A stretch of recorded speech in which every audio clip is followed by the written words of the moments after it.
Ozma Uses the Magic Belt. For a considerable distance the way led straight upward in a gentle incline, and the wanderers made such good progress that they grew hopeful and eager, thinking they might see sunshine at any minute. But at length they came unexpectedly upon a huge rock that shut off the passage and blocked them from proceeding a single step farther. This rock was separate from the rest of the mountain, and was in motion, turning slowly around and around, as if upon a pivot. When first they came to it, there was a solid wall before them, but presently it revolved, until there was exposed a wide, smooth path across it to the other side. This appeared so unexpectedly that they were unprepared to take advantage of it at first, and allowed the rocky wall to swing around again before they had decided to pass over. But they knew now that there was a means of escape, and so waited patiently until the path appeared for the second time. The children and the Wizard rushed across the moving rock and sprang into the passage beyond, landing safely, though a little out of breath. Jim the cab-horse came last, and the rocky wall almost caught him, for just as he leaped to the floor of the further passage, the wall swung across it, and a loose stone that the buggy wheels knocked against fell into the narrow crack where the rock turned, and became wedged there. They heard a crunching, grinding sound, a loud snap, and then the turntable came to a stop, with its broadest surface shutting off the path from which they had come. "Never mind," said Zeb. "We don't want to get back anyhow." "I'm not so sure of that," returned Dorothy. "The Mother Dragon may come down and catch us here." "It is possible," agreed the Wizard, "if this proves to be the path she usually takes. But I have been examining this tunnel, and I do not see any signs of so large a beast having passed through it." "Then we're all right," said the girl, "for if the dragon went the other way she can't possibly get to us now." "Of course not, my dear, but there is another thing to consider. The Mother Dragon probably knows the road to the earth's surface, and if she went the other way, then we have come the wrong way," said the Wizard thoughtfully. "Dear me!" cried Dorothy. "That would be unlucky, wouldn't it?" "Very. Unless this passage also leads to the top of the earth," said Zeb. "For my part, if we manage to get out of here, I'll be glad it isn't the way the dragon comes." "So will I," returned Dorothy. "It's enough to have your pedigree flung in your face by those saucy dragonettes. No one knows what the mother might do." They now moved on again, creeping slowly up another steep incline. The lanterns were beginning to grow dim, and the Wizard poured the remaining oil from one into the other, so that the one light would last longer. But their journey was almost over, for in a short time they reached a small cave from which there was no further outlet. They did not realize their ill fortune at first, for their hearts were gladdened by the sight of a ray of sunshine coming through a small crack in the roof of the cave far overhead. That meant that their world, the real world, was not very far away, and that the succession of perilous adventures they had encountered had at last brought them near the earth's surface, which meant home to them. But when the adventurers looked more carefully around them, they discovered that they were in a strong prison from which there was no hope of escape. "But we're almost on earth again," cried Dorothy, "for there is the sun, the most beautiful sun that shines," and she pointed eagerly at the crack in the distant roof. "Almost on earth isn't being there," said the kitten in a discontented tone. "It wouldn't be possible for even me to get up to that crack, or through it if I got there." "It appears that the path ends here," announced the Wizard gloomily. "And there is no way to go back," added Zeb, with a low whistle of perplexity. "I was sure it would come to this in the end," remarked the old cab-horse. "Folks don't fall into the middle of the earth and then get back again to tell of their adventures, not in real life. And the whole thing has been unnatural, because that cat and I are both able to talk your language and to understand the words you say." "And so can the 9 tiny piglets," added Eureka. "Don't forget them, for I may have to eat them after all." "I've heard animals talk before," said Dorothy, "and no harm came of it." "Were you ever shut up in a cave far under the earth, with no way of getting out?" inquired the horse, seriously. "No," answered Dorothy, "but don't lose heart, Jim, for I'm sure this isn't the end of our story by any means." The reference to the piglets reminded the Wizard that his pets had not enjoyed much exercise lately, and must be tired of their prison in his pocket. So he sat down upon the floor of the cave, brought the piglets out one by one, and allowed them to run around as much as they pleased. "My dears," he said to them, "I'm afraid I have got you into a lot of trouble, and that you will never again be able to leave this gloomy cave." "What's wrong?" asked the piglet. "We've been in the dark quite a while, and you may as well explain what has happened." The Wizard told them of the misfortune that had overtaken the wanderers. "Well," said another piglet, "you are a wizard, are you not?" "I am," replied the little man. "Then you can do a few whizzes and get us out of this hole," declared the tiny one with much confidence.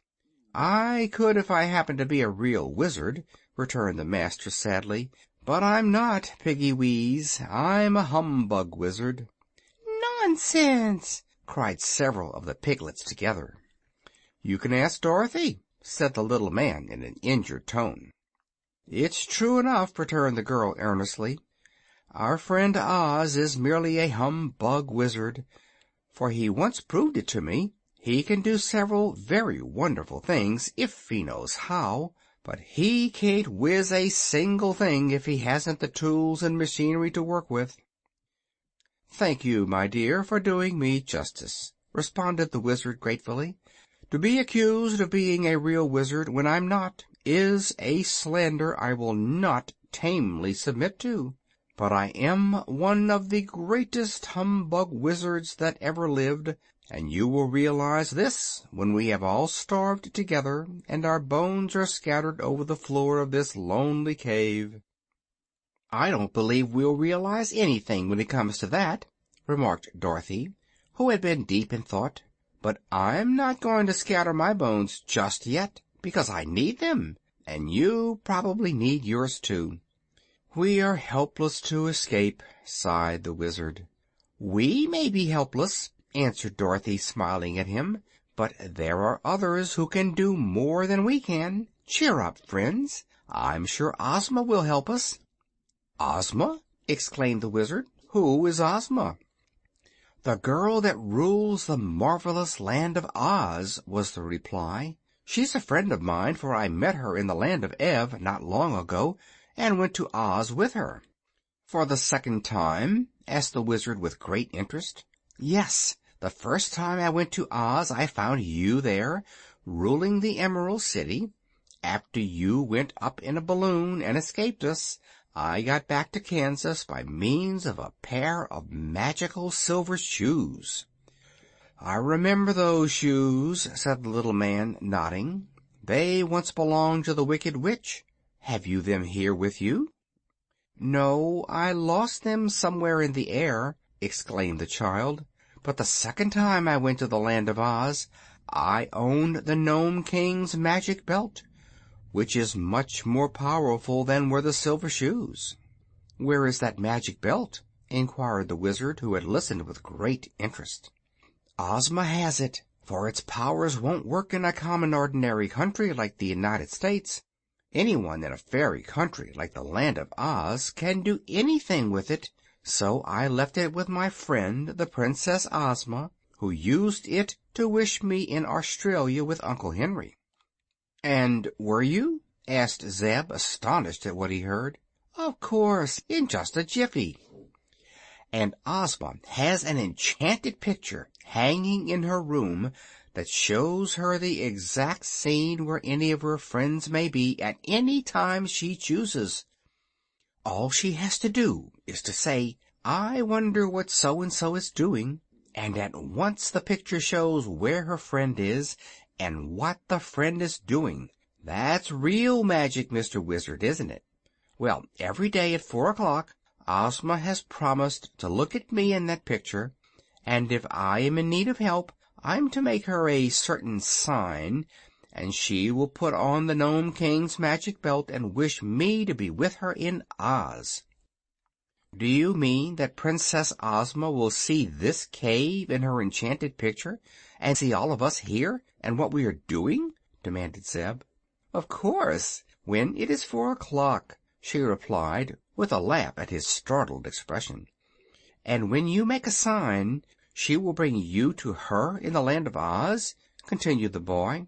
"That's it exactly, by means of the magic belt." "Then," said the Wizard, "you will be saved, little Dorothy, and I am very glad of it.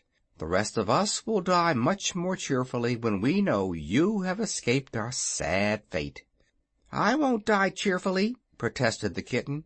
"There's nothing cheerful about dying that I could ever see, although they say a cat has 9 lives, and so must die 9 times. "Have you ever died yet?" inquired the boy. "No, and I'm not anxious to begin," said Eureka. "Don't worry, dear," Dorothy exclaimed. "I'll hold you in my arms and take you with me." "Take us too!" cried the 9 tiny piglets all in one breath. "Perhaps I can," answered Dorothy. "I'll try." "Couldn't you manage to hold me in your arms?" asked the cab horse. Dorothy laughed. "I'll do better than that," she promised, "for I can easily save you all, once I am myself in the Land of Oz." "How?" they asked. "By using the magic belt. All I need to do is to wish you with me, and there you'll be, safe in the royal palace." "Good!" cried Zeb. "I built that palace and the Emerald City, too," remarked the Wizard in a thoughtful tone, "and I'd like to see them again, for I was very happy among the Munchkins and Winkies and Quadlings and Gillikins." "Who are they?" asked the boy. "The 4 nations that inhabit the Land of Oz," was the reply. "I wonder if they would treat me nicely if I went there again." "Of course they would," declared Dorothy. "They are still proud of their former wizard, and often speak of you kindly." "Do you happen to know whatever became of the Tin Woodman and the Scarecrow?" he inquired. "They live in Oz yet," said the girl, "and are very important people." "And the Cowardly Lion?"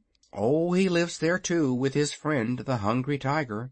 And Billina is there, because she liked the place better than Kansas, and wouldn't go with me to Australia." "I'm afraid I don't know the Hungry Tiger and Billina," said the Wizard, shaking his head. "Is Billina a girl?" "No, she's a yellow hen, and a great friend of mine. You're sure to like Billina when you know her," asserted Dorothy. "Your friends sound like a menagerie," remarked Zeb uneasily. "Couldn't you wish me in some safer place than Oz?"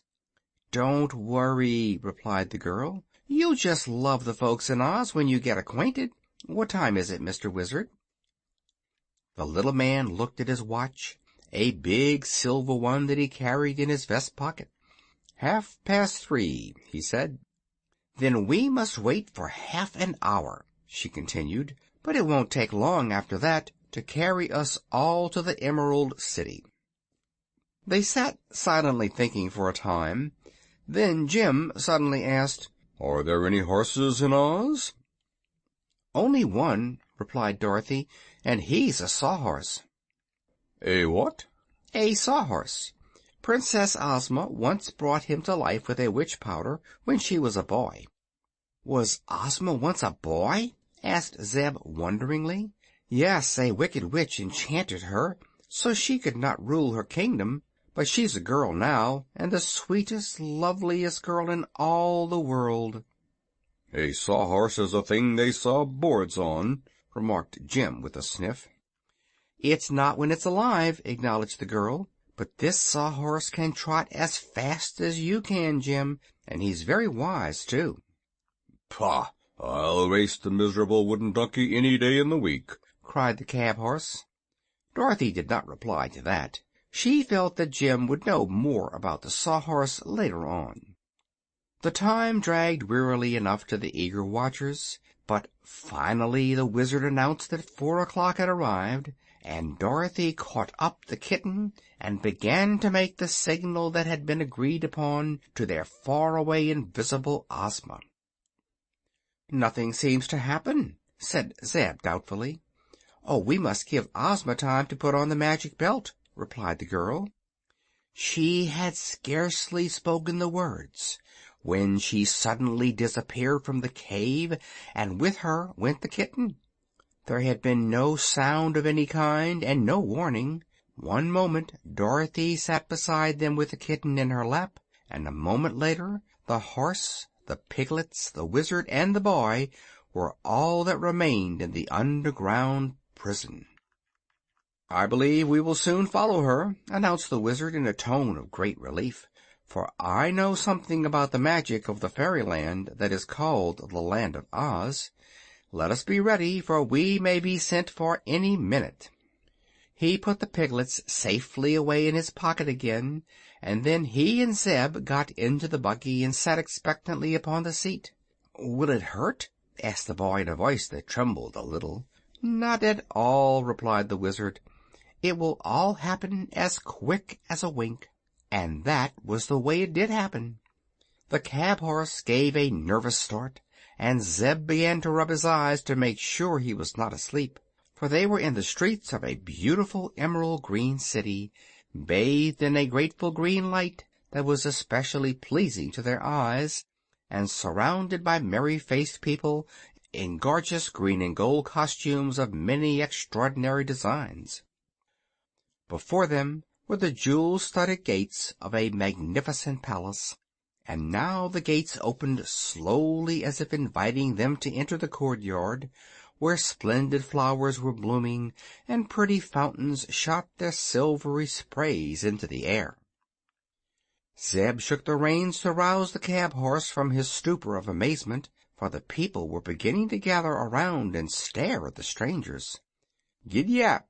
cried the boy, and at the word Jim slowly trotted into the courtyard and drew the buggy along the jeweled driveway to the great entrance of the royal palace. End of chapter 14.